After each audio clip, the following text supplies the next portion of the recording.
mean, for years and years and years, and one of the biggest things is, and I know that folks are going to think, well, here's two guys talking about this, and of course they're going to talk about men, but people don't realize that men have a higher risk of suicide than women by more than 3 times, because there is a perspective in society that men shouldn't have emotions, that men should not seek help when there's something going on inside of them, right?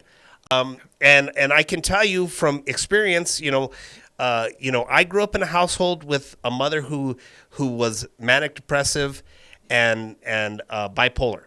And not funny, but I mean, it's horrible. But at the same time, one of the things that a lot of people always tell me is Cecil, you're just so attentive to certain things. Like, you notice certain things.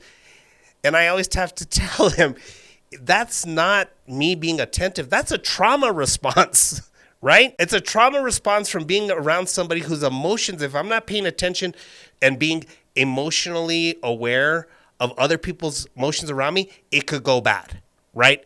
Then they have an episode.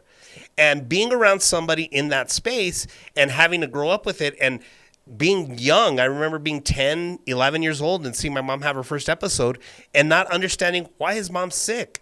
She doesn't look sick. She doesn't look like there's anything wrong, but there are indicators, right? So I lived from the time I was 10 to the time I was 19, making sure that I was watching my mom for her not to be sick, right? And there was a time where when I went to college and I was at college and I left home, she had another episode and I wasn't there.